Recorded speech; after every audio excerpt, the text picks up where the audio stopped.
शंकरं शंकराचार्यं केशवं बादरायणं श्रोत्रभाष्यकृतौ वन्दे भगवन्तौ पुनः पुनः। ईश्वरो गुरुरात्मेति मूर्तिभेदविभागिनि व्योमवद्व्याप्तदेहाय दक्षिणामूर्तये नमः।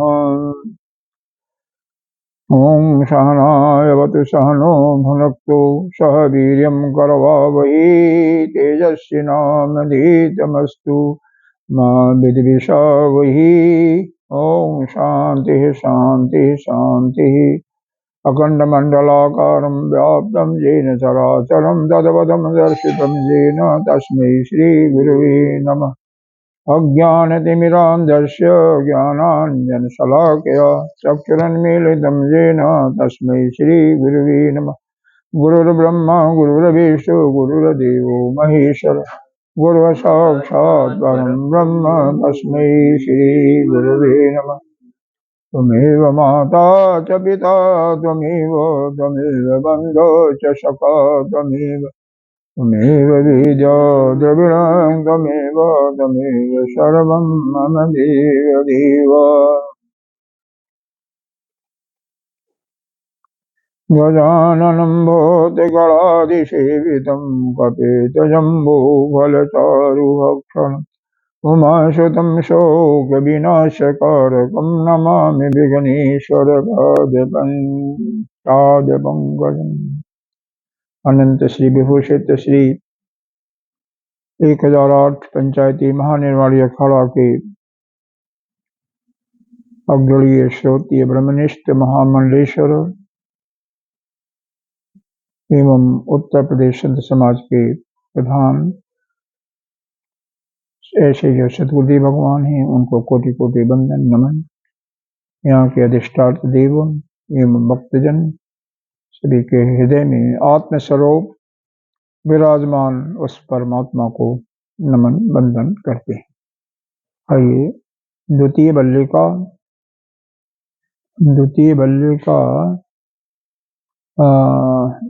पहला श्लोक से ही पढ़ते हैं। श्लोक तो पढ़ते ही। पुरम एकादशं दारम अजस्यावक्रचेतसः। पढ़िए ना, थोड़ा थोड़ा पढ़ो, अभी तो आपका तो तैयारी है। चलिए। अनुष्ठाय न शोचति विमुक्तस्य विमुच्यते विमुक्तस्य हाँ विमुक्तस्य विमुच्यते हाँ एतद् वही तत्व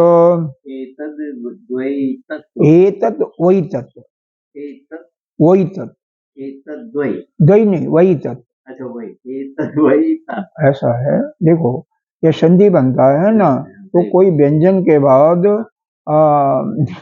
अगर आता है तो व्यंजन आ गया ए तत् के बाद तो उसका द हो गया है, द का द हो गया है और वो वही है। संधि के पहले शब्द है, सुनिए, शब्द है एतद और वही। हाँ लेकिन फिर भी अगर पढ़ते तो गलत नहीं है, अगर संधि के साथ ही पढ़ते हो तो गलत नहीं है, लेकिन ये तो छोटा सा है ना इसलिए। चलिए। हाँ हंसा शुचिषद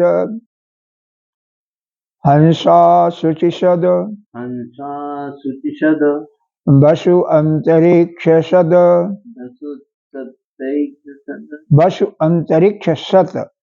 सत हाँ होता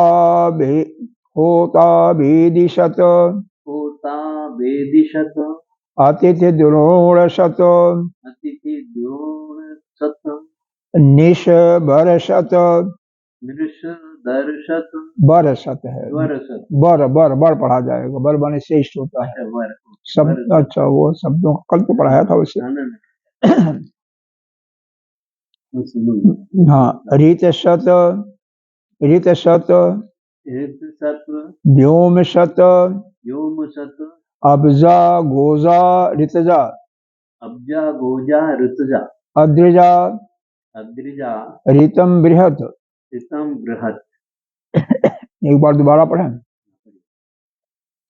हंसा शुचिषद, हंसा शुचिषद वसु अंतरिक्ष शत, वसु वसु वसु अंतरिक्ष शत, दशु वसु वसु पशु वसु आठों वसु कल हाँ याददाश्त आपकी बिल्कुल चली गई है। हाँ, नहीं कल बढ़ाया गया था तो इतना तो याद होना चाहिए ना। हाँ, होता वेदिशद, होता वेदिशत अतिथि द्रोण शत, अतिथि दुरोशत द्रोण, द्रोण हाँ, निश बरसत, दृश्य बरस बरसत, फिर बोलो निश बरसत, दृश्य बरसत, बरसत बरसत, ऋतशत, ऋतुसत व्योम शत, व्योम सत अब्जा अब्जा गोजा गोजा ऋतजा ऋतजा अद्रजा अद्रजा ऋतम बृहत। कोई नहीं इसका कोई नहीं, आपको किसी को सुनाना नहीं है, लेकिन भाव जो उसको लेकिन भाव तो याद कर लो, क्योंकि ये तो भाव याद होना चाहिए ना कि वही आत्मा जो है मनुष्यों में है, वही जो है बर का मतलब देवताओं में है। तो जब शब्द ही नहीं मालूम होगा तो अर्थ कैसे समझ में आएगा, तो याद नहीं रहेगा, वो भूल जाएगा वो। ऊर्ध्वम प्राणम उन्नयन, तीस फटाफट निकालिए ना, दूर तो पढ़ा दिया गया था तो तीसरा चलेगा ना। ऊर्ध्वम प्राण उन्नयन, प्राण उन्नयन, उन्नयन माने ऊंचा उठना होता है, चलिए वो भी चलेगा। अपानम प्रत्यगस्यति, अपानम प्रत्यगस्यति मध्ये वामनमासीनम, मध्ये वामनमासीनम विश्वे देवा उपासते, विश्वे देवा उपासते, विश्वे विश्व है, विश्व हो गया, विश्व देवा उपासते, विश्व से विश्व हो गया, विश्व माने संसार, उसी से विश्व। अच्छा, विश्व देवा उपासते, विश्व देवा उपासते। हाँ चलिए ठीक है, कोई बात नहीं। बोले और इधर कान में इससे सुनाई दिया। हाँ चलिए, वही तो प्रॉब्लम है ना, कोई बात नहीं, जितना सुनाई देता उतना सुनिए, बाकी तो इसको पढ़ने वाले बाद में काट देता हूँ, कोई फायदा नहीं हो रहा। चलिए यहाँ पर इस द्वितीय बल्ले में जमराज जी नचिकेता को यह पहले और दूसरे इन दोनों मंत्रों में यह बता रहे हैं कि वह ब्रह्म है, जो आत्मा है, कहाँ रह रहा है और क्या वह सर्वात्मा है या नहीं। तो यहाँ पर उन्होंने दूसरे मंत्र में सर्वात्मा उसको सिद्ध किया है कि वह एक ही की आत्मा नहीं बल्कि सभी की आत्मा वही है, वह एक ही है, इसलिए उसको हम कहते हैं सर्वात्मा। दूसरे मंत्र में, पहले मंत्र में बताया कि ये जो शरीर है, इसी शरीर रूपी महल में वह जो एकादश द्वार का है, इसी महल में वह रहता है। इसके अन्य जो उपकरण हैं, करण हैं, जैसे एक राजा का महल होता है तो राजा के महल में नाना प्रकार के उनके नौकर चाकर होते हैं, इसी प्रकार से यहाँ पर इस शरीर के जितने भी इंद्रिय आदि हैं, इसके नौकर चाकर के रूप में काम कर रहे हैं। वह सभी जो है अपने राजा के लिए जैसे नौकर राजा के नौकर कार्य करते हैं, जो भी ला करके सब राजा को ही प्रदान करते हैं, उसी प्रकार से ये इंद्रियां, सारी इंद्रियां बाहर से ला ला करके किसको देती हैं? अपने स्वामी को। यानी वह स्वामी कौन है? वही ब्रह्म, वही आत्मा। अब बाहर का स्वामी क्या, बाहर से क्या लाती हैं? नेत्र इंद्रिय लाती है रूप, रूप लाती है, रंग लाती है। श्रवण इंद्रिय क्या लाती है? शब्द लाती है। त्वक इंद्रिय स्पर्श सुख लाती है। घ्राण इंद्रिय गंध लाती है। रसना इंद्रिय स्वाद लाती है। इस प्रकार से सारे जितने भी इसके अवयव हैं शरीर के, ला ला करके उसको देते हैं और थकते भी नहीं, निरंतर वह चलते रहते हैं। अब आँख कभी जब तक सोती नहीं है थकती तो नहीं है ना। आप थका हो जाएगा, आपको थका मिलेगा, लेकिन कान भी सुनता रहेगा, नेत्र भी देखता रहेगा, और मुंह का तो पेट भर जाएगा तो नहीं खाएंगे, लेकिन कुछ लोग है खाते ही रहते हैं। तो सारे चलते रहते हैं, कहीं भी जाएं तो घ्राण इंद्रिय अपने आप ही वह वहां का वास जो होगा, गंध होगा, उसको प्रदान करेगी। वो किसको देते हैं? अपने आत्मा को। अपनी आत्मा को इशारे देते हैं। देखो वह आत्मा जैसे राजा का महल है, तो महल जो है राजा से बिल्कुल अलग है कि नहीं? महल का स्वामी अलग है, महल अलग है, नौकर भी अलग है। नौकरों से और महल से राजा का कोई असंग है, मतलब संग नहीं है, एक वो नहीं है, तो वह असंग है। उसी प्रकार से यह जो आत्मा है, यह शरीर और यह जो इसकी इंद्रियां हैं, मन बुद्धि है, इससे असंग है और इससे अलग है। यही बताने के लिए यह मंत्र है कि आप अलग हो। शरीर, मन, बुद्धि इत्यादि यह सभी जो है, यानी स्थूल शरीर और सूक्ष्म शरीर, यह अपनी जो आत्मा है उससे बिल्कुल अलग है। हाँ, अगर यह देखो बाकी मंत्र पढ़ने में नहीं आया कोई बात नहीं, वो तो इसलिए चलेगा कि अवस्था दूसरी हो गई है, कान में भी प्रॉब्लम है, लेकिन यह जो है ठीक तरह से आपको सुनाई दे और इसको अपने अंदर अवधारण कर लीजिए कि हम, यह जो हमारा शरीर है, यह जो इंद्रिय है, मन बुद्धि इत्यादि जो यह हमारा अंतःकरण है, यह बिल्कुल अलग है। किससे? अपने स्वामी से, यानी जो आत्मा से अलग है।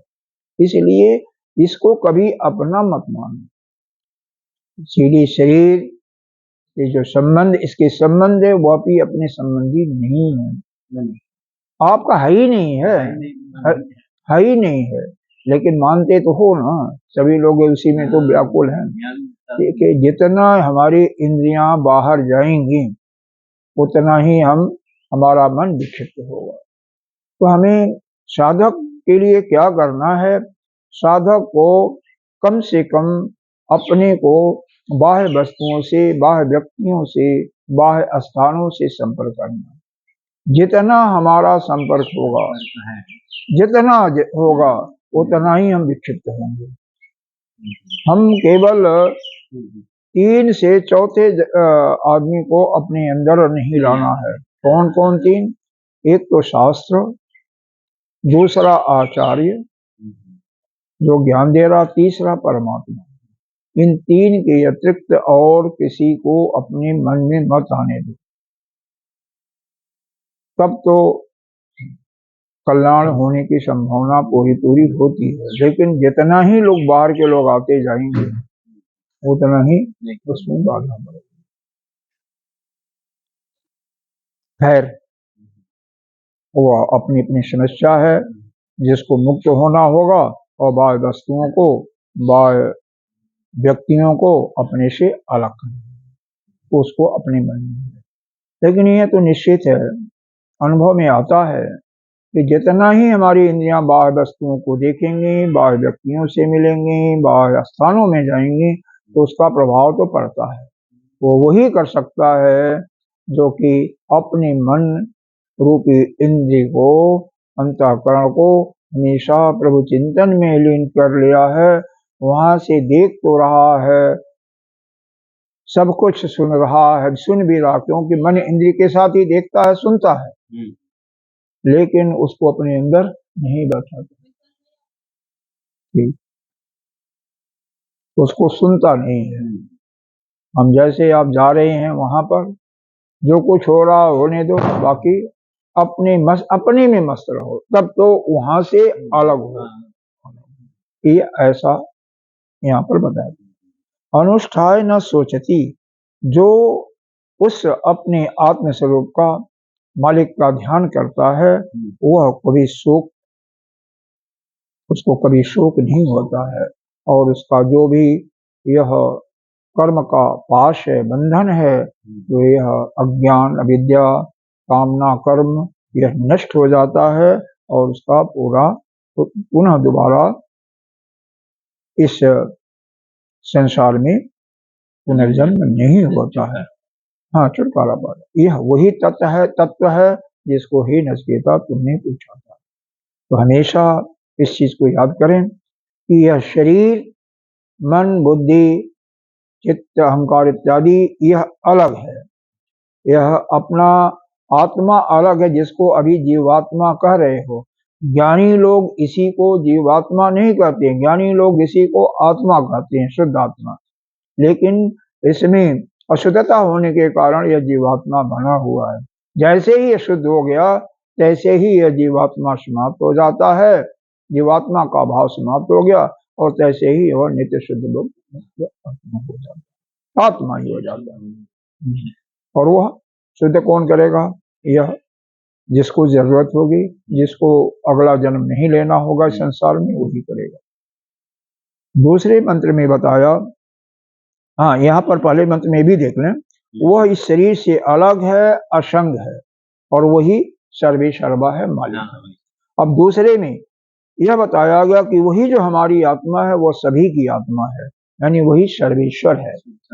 हाँ, सभी जगह व्याप्त है। देखो, हंसा, हंसा माने होता है गमन करना, वह गमन करने वाला है। शुचि, शुचि का मतलब जैसे आकाश में चलने वाला जो सूर्य है, वह उसी की शक्ति से चल रहा है, या वही आत्मा आकाश में चलने वाला सूर्य के रूप में समझिए। और क्या है? शुचि शद, वसु, अंतरिक्ष शत, यानी वसु, यहाँ पर 8 वसुओं का नाम न लेते हुए बताया, वसु का मतलब वायु से लिया, और यह वायु भी अंतरिक्ष में पूरा जो गमन कर रही है, उसमें भी उसी की शक्ति है, या वही आत्मा वायु के रूप में अंतरिक्ष में गमन कर रही है। होता, होता कहते हैं यहाँ पर अग्नि का लिया हुआ, वैसे होता पुरोहित जो होता है उसको लिया जाता है। वेदिशत, होता जो होता, यह अग्नि में जो वेदी में जो अग्नि प्रभावित हो रही है। और अतिथि द्रोणोषत, अतिथि द्रोणोषत का मतलब है कलश, उसमें कलश में जो सारे देवी देवता बैठे हुए हैं, उनके रूप में वही आत्मा है। निशत, सभी मनुष्यों में वही आत्मा है, निशत। बरसत, देवताओं में वही आत्मा है। और क्या है? ऋतशत, वही जो है सत्य रूपी अग्नि में भी वही है।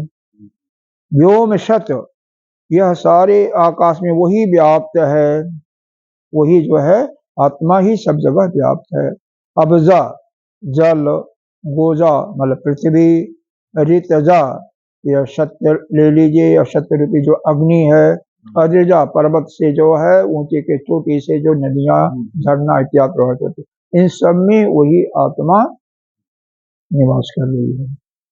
ऋतम बहत, वह सत्य, सत्य रूपी है, सत्य स्वरूपा है और महान है।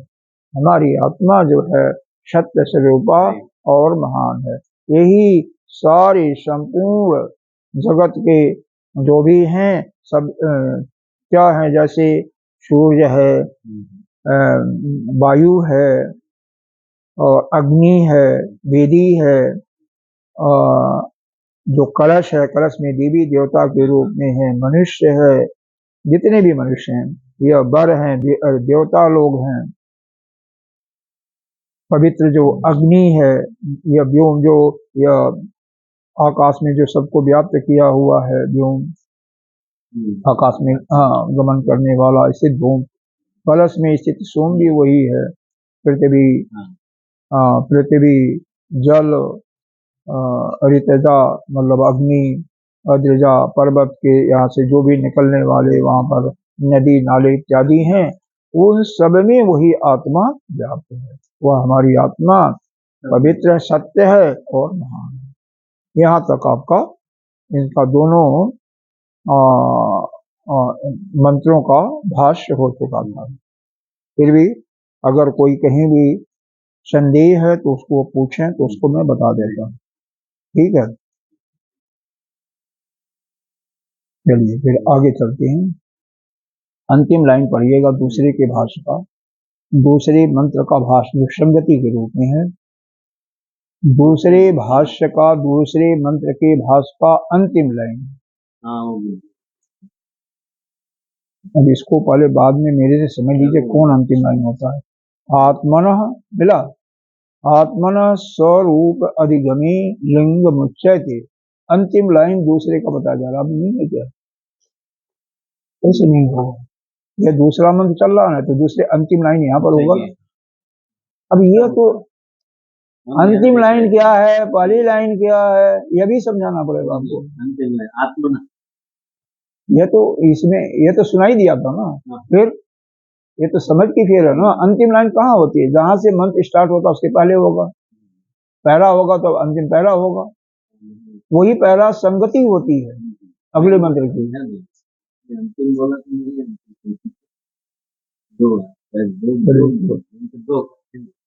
दो का तो बोल रहा हूँ, तीन का थोड़ी बोला हूँ, तीन कभी शुरू नहीं हुआ है। आत्मनः स्वरूप अधिगमे लिंगम उच्यते। वह आत्मा, देखो पहले और दूसरे मंत्र में यह बताया गया, यह बता दिया गया कि वह आत्मा जो है इस शरीर से अलग है, ठीक, पहली बात। इस शरीर से वह असंग है, वह स्वतंत्र रूप से है, इस शरीर के ऊपर निर्भर नहीं है। यह सारे इस शरीर के जितने भी अवयव हैं सभी उसके लिए काम करते हैं, इंद्रिय मन बुद्धि ला करके देते हैं। दूसरे मंत्र में बता दिया गया वह हमारी ही आत्मा नहीं बल्कि जितने भी संसार में इस सृष्टि में दिखाई दे रहे हैं सब में वही व्याप्त है। यह हो गया। अब यह सब होने के बाद उसका लक्षण क्या है, उसका लिंग क्या है, कैसे उसको पहचानेंगे हम? तो आत्मनः स्वरूप अधिगम में वह स्वरूप, उसका जो आत्मा का जो स्वरूप है उसका ज्ञान कराने के लिए कैसे कुछ लक्षण चाहिए।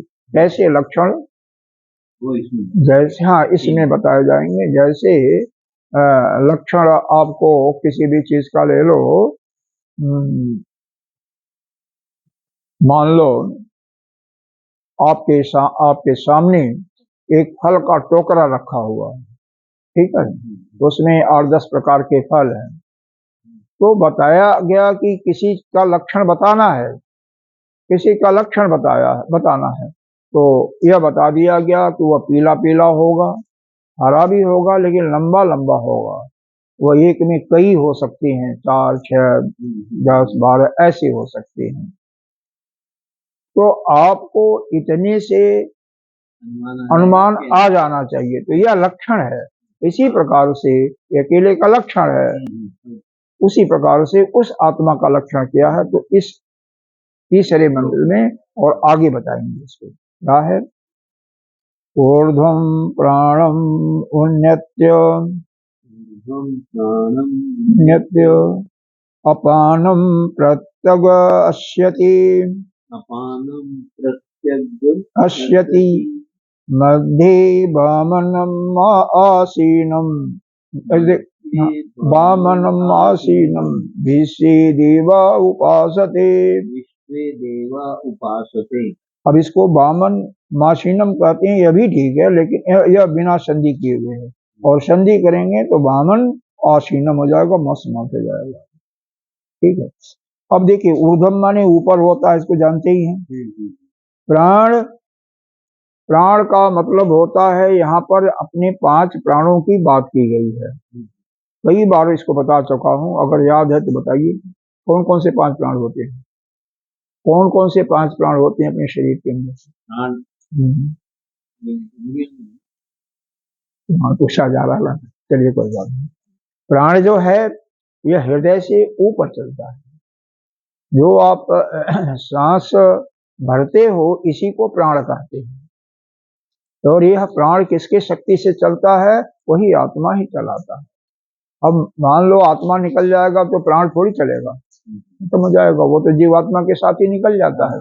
अच्छा, तो यहाँ पर उन्नयन है, उन्नयत दिया हुआ है। उन्नयत माने ऊपर के तरफ, तो प्राण जो है ऊपर के तरफ जा रहा है।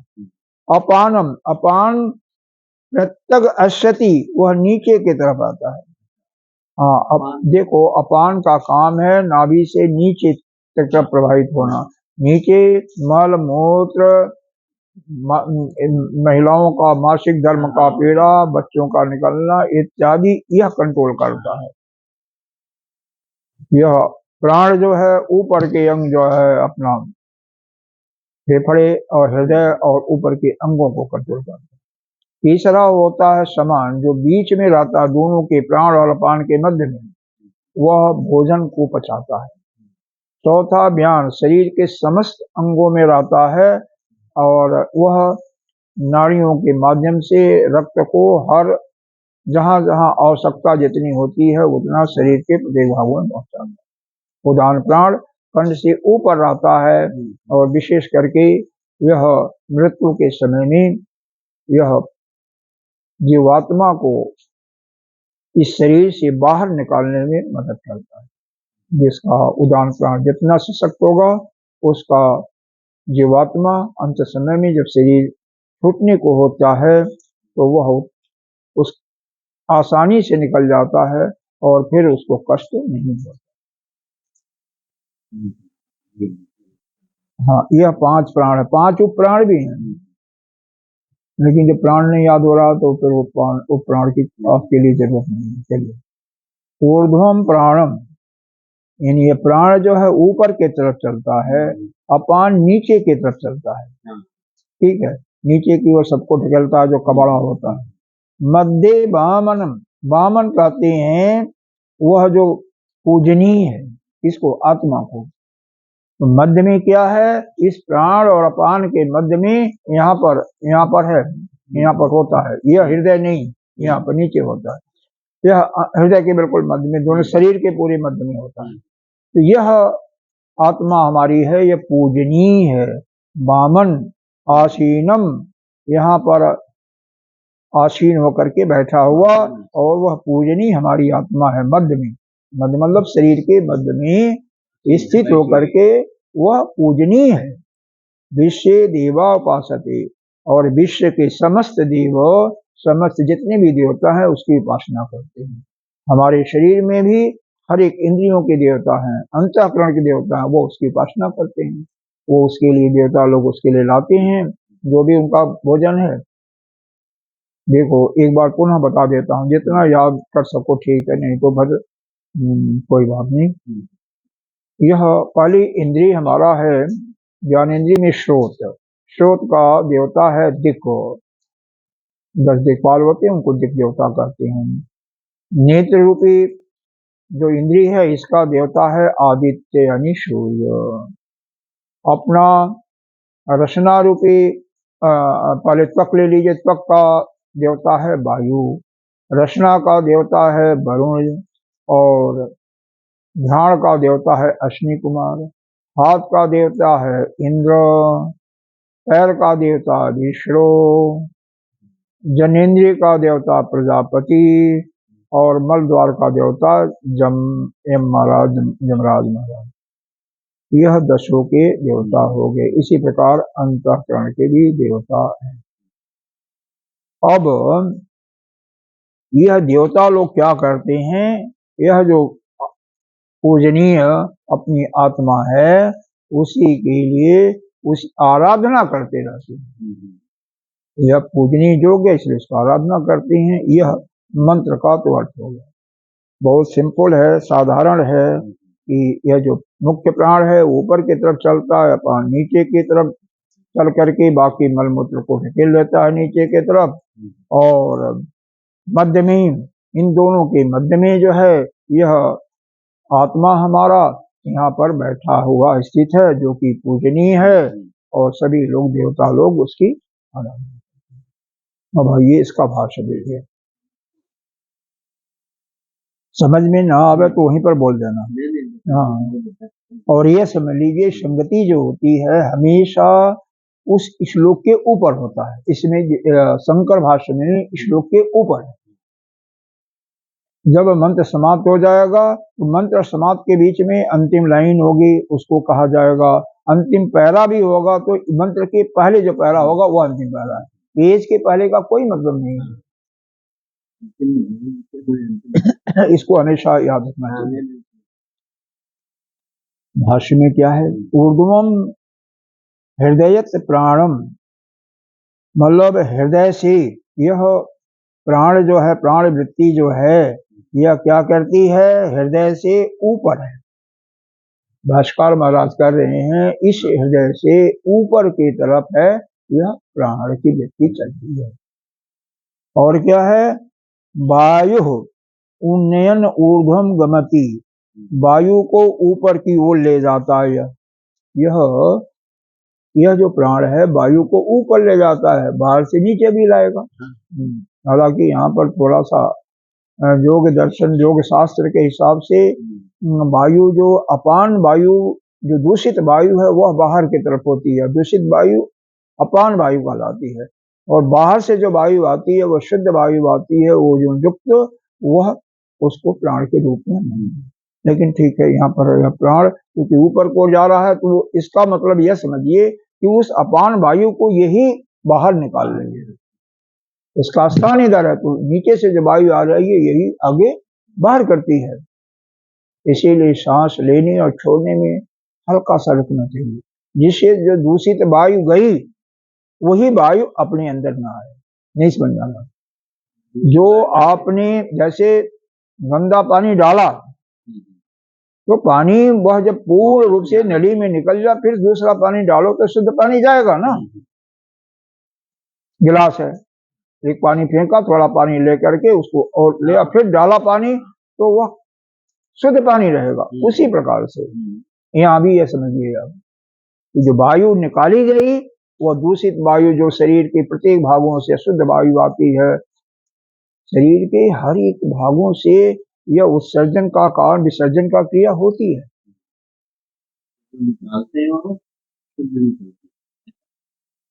और क्या निकलेगा, शुद्ध थोड़ी जाएगा। हाँ, ये सीधी सादी बात है। लेकिन कहाँ पर शुद्ध रहेगा, अगर मान लो धूल ढककर चल रहा वहां पर प्राणायाम करो तो शुद्ध थोड़ी आएगा, फिर शुद्ध आएगा। कमरे में बंद करके करो तो भी अशुद्धि आएगा। इसीलिए यह सब क्रिया जो है, जो प्रयास पूर्वक करते हैं, खुले स्थान में किया जाता है, यहाँ से शुद्ध ताजी वायु आती है। और यह ताजी वायु ऑक्सीजन के साथ मैक्सिमम 22% ऑक्सीजन मॉर्निंग में ब्रह्म मुहूर्त में आता है। तो जो अगर साधना करने वाला साधक होता है, जैसे ब्रह्म मुहूर्त में आपको बताया गया ध्यान भी बहुत जल्दी ध्यान में प्रगति होती है, उसी प्रकार से अगर योग का साधना अगर कोई करता है तो खुले वायु में सूर्योदय के पहले जो कर रहा है, बाद में क्या होगा, ट्रैफिक चलेगा, सब प्रदूषण आएगा। हाँ, तो फिर वह शुद्ध वायु आपके अंदर नहीं आ पाती।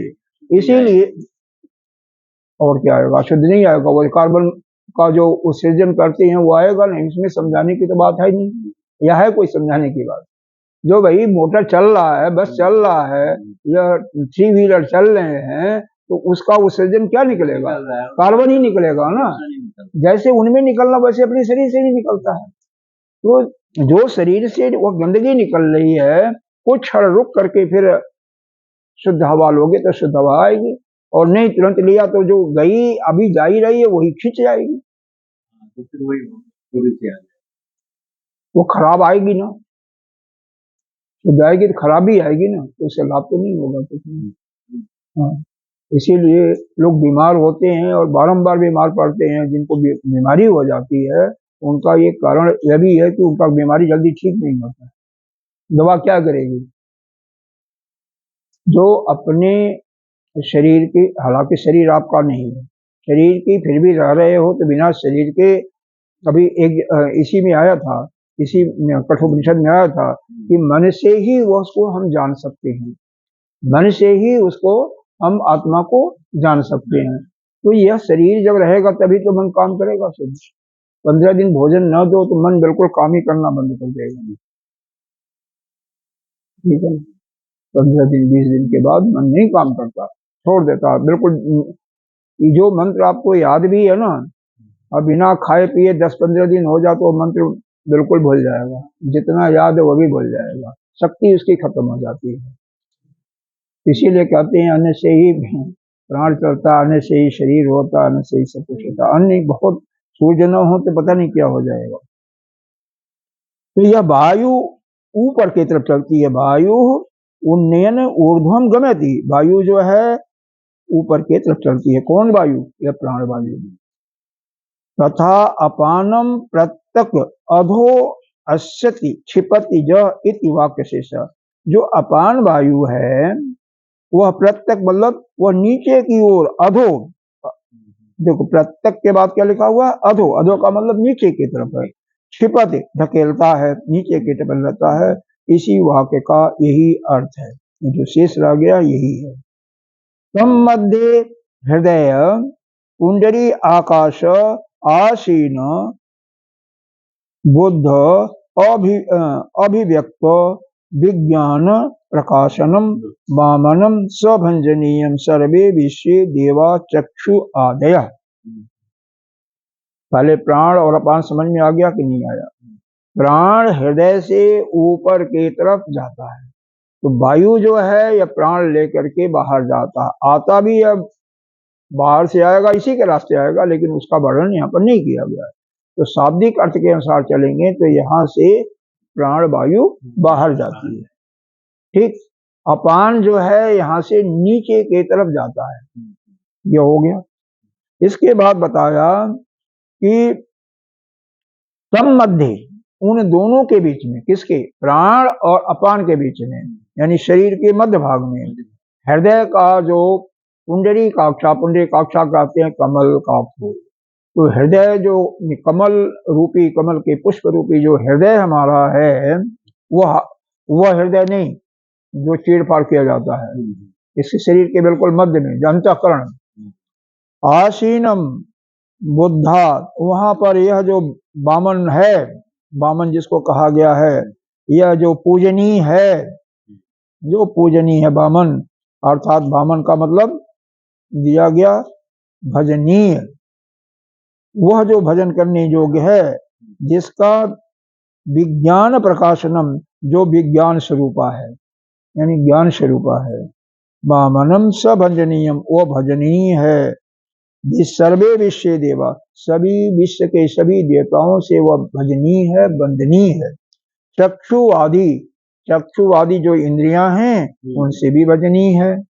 प्राणा रूपादि विज्ञानम बलिम उपाहरंतो विश्व इव राजान उपासते, प्राण रूपी रस आदि विज्ञान रूप कर देते हुए इस प्रकार उपासना करते। कह रहे हैं इंद्रियां जैसे राजा को उनकी प्रजा कर देती है, उसी प्रकार से यह बाहर से ला करके कर रूप में अपने राजा को देते हैं, आत्मा को देते हैं। क्या देते हैं? कोई शब्द दे रहा है, कोई स्पर्श का सुख ज्ञान दे रहा है, कोई रस का सुख दे रहा है। इस प्रकार से ढो करके लाती है।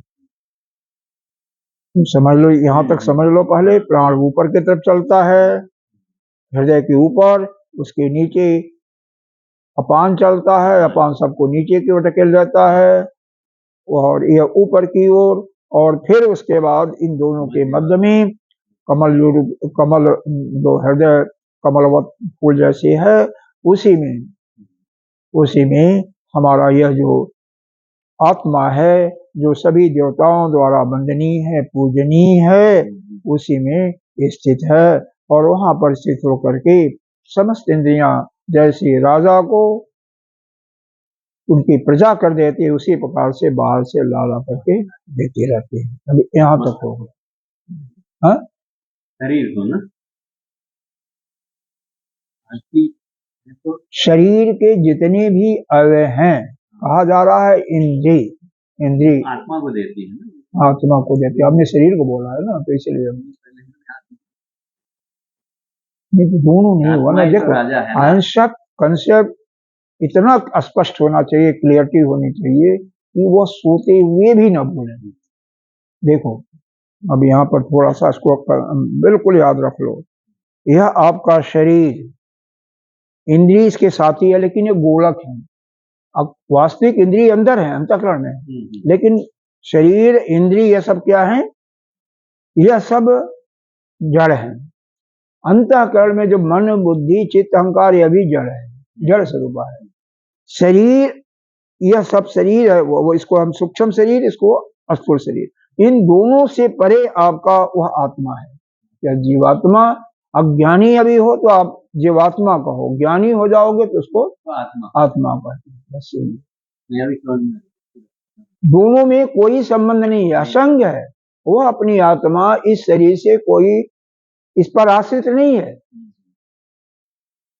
यह मत समझिए कि यह भोजन दे रहे हैं या कर रहे हैं तो वह असंग है। वह तो अज्ञान स्वरूप वो ले रहा, नहीं तो साक्षी रूप से देखता रहता है।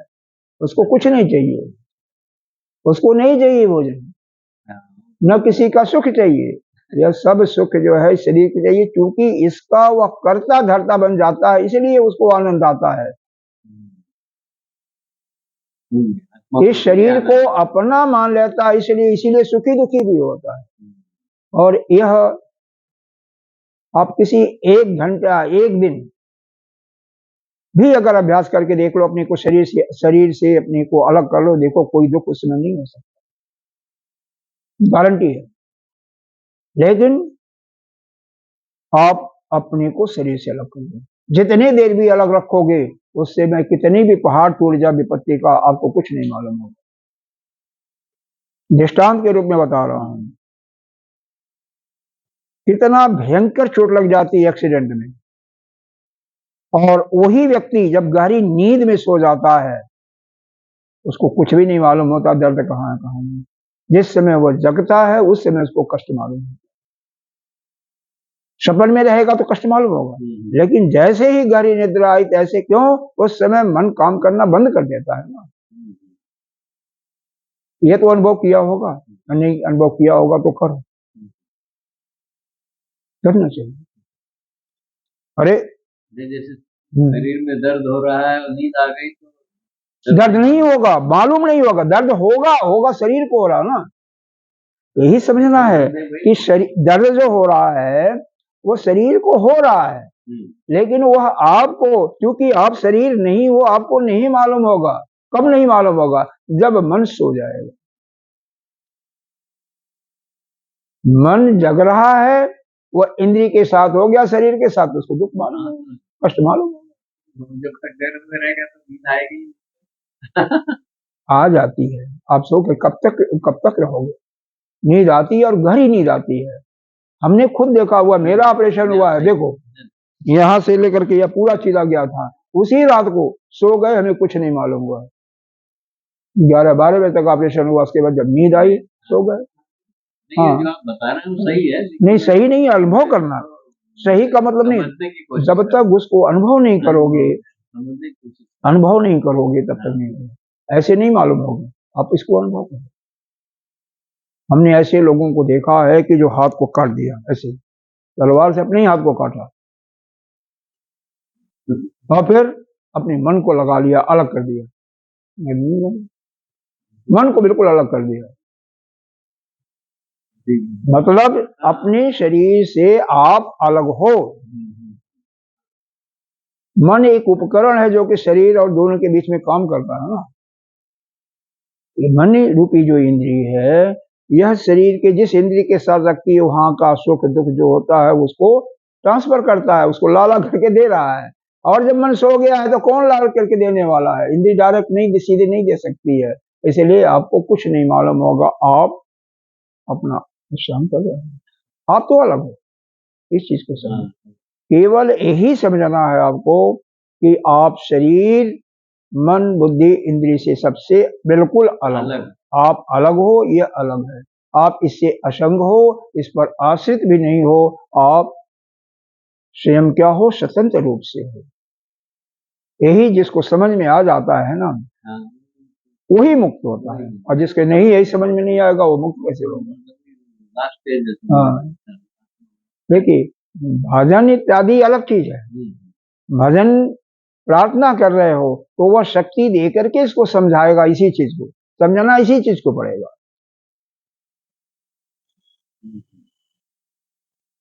नहीं नहीं, अभी समझ में नहीं आया। हाँ, इसको प्रैक्टिकल करके देखो, प्रैक्टिकल करके देखो, प्रैक्टिकल कर दो फिर देखो। इसका मतलब शरीर मत काटना। हाँ, वो मत काटना, कोई भी बात होगी। देखो, बाह्य वस्तुओं का, विषयों का, व्यक्तियों का चिंतन करने से आपको शोक होता है। चिंतन करना बंद कर दो, आपको कोई दुख नहीं होगा। घटनाओं को क्यों याद करते हो? तो उसी के लिए तरीका यह जो है, ये जो क्या कहते हैं, भक्ति लाइन में बताया गया कि अपने मन को भगवान से जोड़ो। योग में बताया गया समाधि करो, सांस को रोक लो। काम वही हो रहा है, मन को अलग किया जा रहा है। हर एक के सिद्धांत अलग अलग। एक जो चित्रकार है उसको जाकर के देखिए, उससे बात कीजिए पहले। आप चित्रकार आपको मिल जाएंगे, बहुत जो फाइन चित्रकारी करते हैं। जिस समय वह कार्य कर रहे हैं, चित्रकारी कर रहे हैं, उनको अपने शरीर का कोई शुद्ध बोध नहीं होता है। भूख तक नहीं लगती, प्यास तक नहीं लगती, मल तक त्याग नहीं होता। अब जाकर के उनसे पूछिए, वही करना है ना। आपको क्या बताया जा रहा है? इतने दिनों से ही बताया जा रहा है, मन को अलग कर, अपने मन को वहां से हटा लो। और नहीं रहेगा तो फिर दुख होगा, फिर तो सुख दुख होता रहेगा।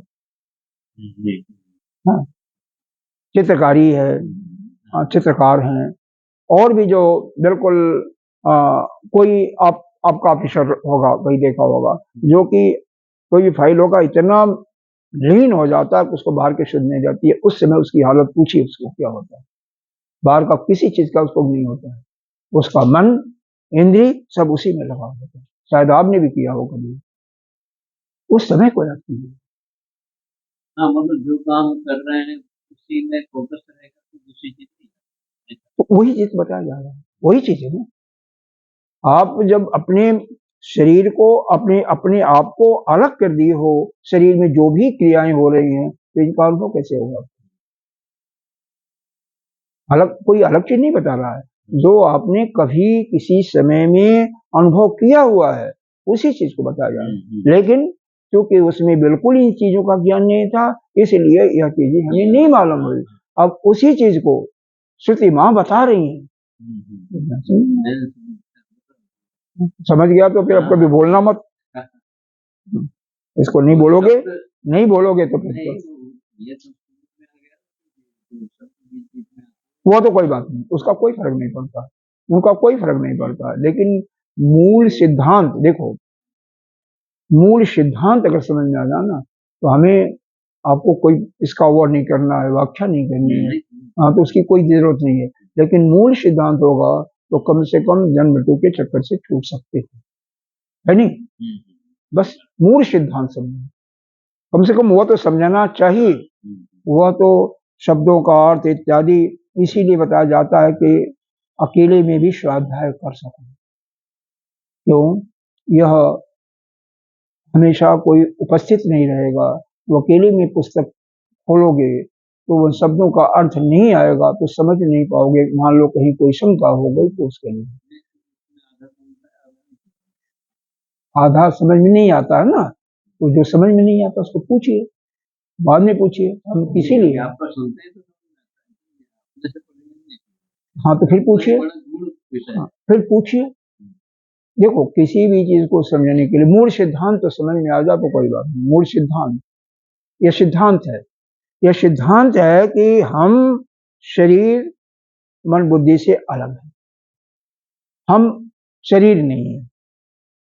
यह जिसको आप जीवात्मा कहते हो, जब तक आपके अंदर अज्ञान है तब तक जीवात्मा हम कहो। मतलब आत्मा हम मतलब आत्मा है शुद्ध, लेकिन जब तक हमारे अंदर अज्ञान है, दूसरे शब्दों में जब तक हम यानी जीवात्मा इस शरीर से अपना नाता जोड़ रखे हैं, अपने शरीर से नाता जोड़ रखे हैं कि इस शरीर से जो कार्य संपादित हो रहा है वो मैंने किया, यानी कर्तापन का जो मुख में गया उसका स्वाद हमें अनुभव कर रहे हैं, यानी भोक्ता बन गए हैं। भूख हमें नहीं लगती ना, भूख और प्यास प्राण का धर्म है, प्राण को चाहिए, क्योंकि प्राण अनवरत काम करता रहता है और यही पर जो होता है ना, इसके काम है सब शरीर के अंगों में देना। ठीक है ना, यह थ्योरी समझ क्लैरिटी के लिए क्लैरिटी के लिए। तो यह जब हो जाए कि हमारा कोई संबंध ही नहीं है, हमें अलग कर, अपने को अलग कर दोगे तो संसार में प्रलय हो जाएगा, आपको कोई नहीं पता चलेगा। तो आप एक यहाँ पर एक और दृष्टांत देते हैं। राजा जनक जब याज्ञवल्क्य के पास श्रवण कर रहे थे इस उपनिषद का, किसी भी उपनिषद का, उनके शिष्य के अंदर भ्रम आ गया था कि राजा जनक को हमारे गुरुदेव जो है इसलिए ज्यादा प्रेम देते हैं, चाहते हैं, क्योंकि यह राजा हैं और इनके द्वारा ही सब उनका सेवा इत्यादि होता है। इसको समझाने के लिए उन्होंने एक माया, ऋषि लोगों के पास तो इतना बल होता था ना कि जो चाहे सो करना, एक माया रच डाला, माया से जनकपुर में पूरा आग लगा दिया। जैसे शोर हुआ कि आग लगी, महल जल रहा है, यह सारे जो इनके बटुकगण थे, शिष्य थे, भाग भाग करके अपना सामान ले आए। सामान कुछ नहीं था, एक लंगोटी, कहीं कमंडल, कहीं अंगवस्त्र, और इसके अलावा कुछ नहीं था, फिर भी उनके लिए भागे। और राजा नहीं ध्यान है। गुरुदेव ने कहा भी कि आपका महल जल रहा है, उधर से आ रहा है राजा, महल जल रहा है, उनको कोई नहीं। तो जब आप शरीर से, शरीर संबंधी जितनी भी चीजें हैं, सबसे अपने को अलग कर रखे हो, तो आपको क्या फर्क पड़ेगा। और यह सत्य घटना है, श्रुति वेदनी जी ने लिखा है। बृहदारण्यक उपनिषद कभी पढ़ करके देखो। तो फिर हाँ, जब हम जुड़ेंगे, हम चूंकि असंग हैं, स्वतंत्र हैं, इन पर आश्रित नहीं है, फिर भी वैसे तो 99.9% हम जुड़े हुए हैं सभी लोग, इसीलिए दुख सुख हो रहे हैं ना, वो बात अलग है। अब जिसको कल्याण अपना करना होगा वो अलग होगा, नहीं होगा, उससे हमारा कोई लेना देना नहीं। आगे बढ़िए।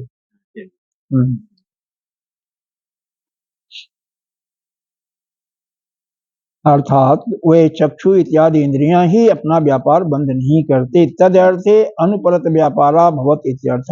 इसी कारण से वह लगातार अनवरत वह व्यापार अपना बंद नहीं करते, यानी वह करते रहते हैं। कौन? यह इंद्रिय हमारा चक्षु है, श्रोत है इत्यादि।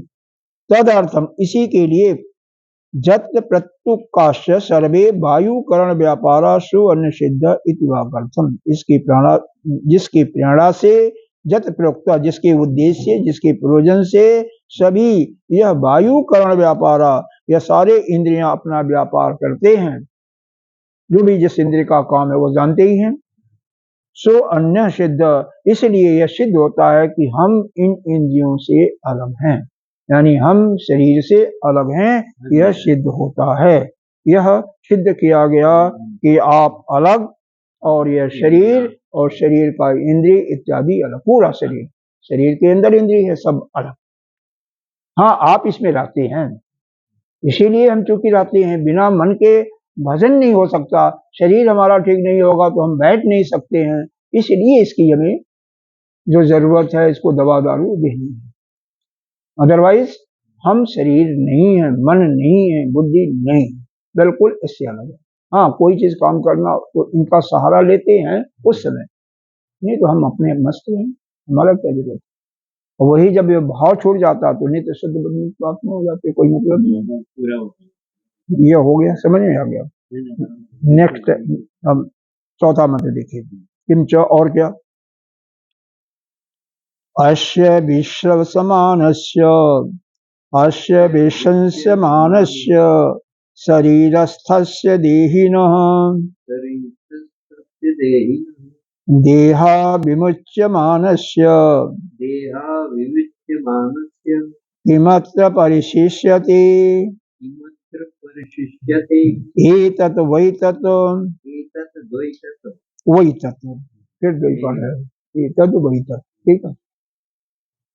देखो, अश्य इस शरीर के, अश्य माने ये शरीर, इस शरीरस्थ देही, अब यहाँ पर अश्य शब्द जो आया है ना, ये जीवात्मा के लिए आया है।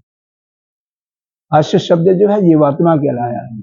तो यह शरीरस्थ देही यानी शरीर में जो स्थित देही, ये बताया ना बीच में आत्मा स्थित है, तो यह आत्मा के विशंस, इसके नष्ट हो जाने, अरे चले जाने पर कहिए, तो नष्ट तो होता नहीं है, ये तो कभी मरता नहीं है, क्योंकि वासान जेरान जथा विहाय नमानि गहरान निरोपराणि तथा विसरान विहारी, उस मंत्र को याद करो, गीता जी का श्लोक है, दूसरे अध्याय का।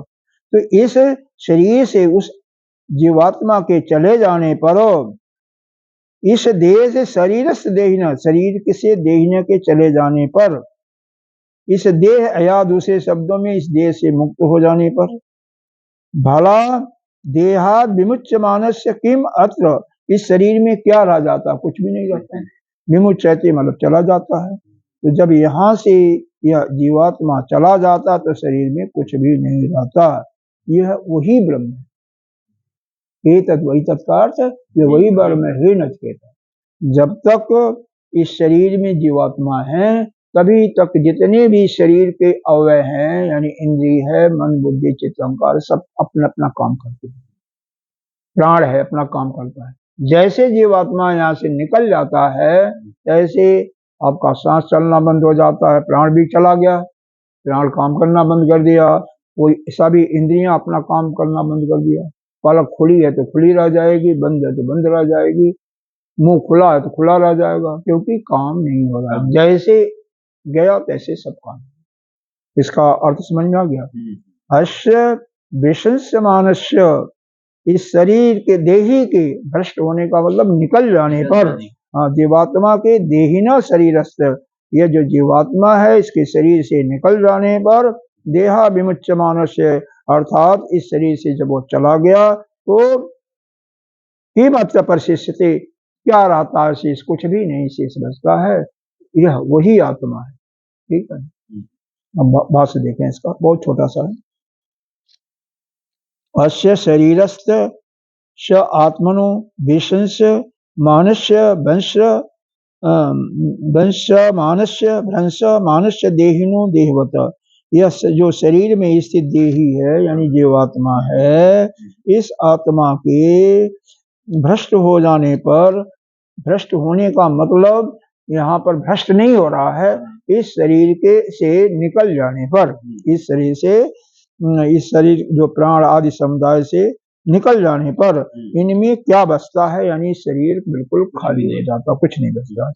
विश्रमण शब्दार्थमा, विश्रमण का अर्थ यह है कि देहा विमुच्यमानस्य इति, मतलब यह बताया गया है कि देह से वह चला जाता है, विमुच्य छूट जाता है। किमत परिशिष्यते प्राणादि कलापे न किंचन परिशिष्यते, यानी उसके जाने के बाद प्राण आदि कुछ भी कोई शेष नहीं रहता है। देहे पूरा स्वामी द्रवण इव, ऐसे बताया जैसे एक राजा है, जब वह चला जाता है तो उसकी प्रजा जो है बेकार हो जाती है, कुछ नहीं बचता ना, वो भी चली जाती है, मरणानाथ हो जाती है। वैसे ही यह जब जीवात्मा अपना चला जाता है, आत्मा चला जाता है, तो शरीर में कुछ नहीं बचता, जो बचता है पांचों महाभूत बचते हैं, वो अपने अपने तत्व में मिल जाते हैं। पुराशिनाम जस आत्मनो अपगमीम क्षण मात्रा कार्य कारण कला रूपम सर्वम इतम हतबलम विध्वंसम, कहते हैं जैसे वह जाता है क्षण भर में सब कुछ समाप्त हो जाता है। बहुत इंद्रियों का सारा समुदाय सब समाप्त हो जाता है। विनिष्टम भवति, सभी नष्ट हो जाता है। सो अन्य सिद्ध, इसलिए वह आत्मा जो है अलग है, यह सिद्ध हो गया। सीधी सी बात है। यह आपने अब अगला तो आपको जाना है ना अभी, ये तो हो ही गया पूरा। यह तो संगति है। देखो जहां पर यह मंत्र का ही आ जाता है, इसको समझो, वहीं पर समाप्त हो जाता है मंत्र। मंत्र का अर्थ ही समाप्त हो जाता है। आगे जो है अगले मंत्र का संगति होता है। नहीं समझे? यहाँ पर 4 आया होगा कहीं, देखो कहाँ से मंत्र शुरू हुआ, यह शुरू हुआ ना, यहाँ पर 4 आ गया ना, तो यहाँ पर यह मंत्र समाप्त हो गया। इसके आगे जो लिखा होगा संगति होगा अगले मंत्र का, तो अगले मंत्र के साथ वो बताया। पूर्णमिदः पूर्णमिदं पूर्णात् पूर्णमुदच्यते पूर्णस्य पूर्णमादाय पूर्णमेवावशिष्यते। ओम शांति शांति। इसको देखो।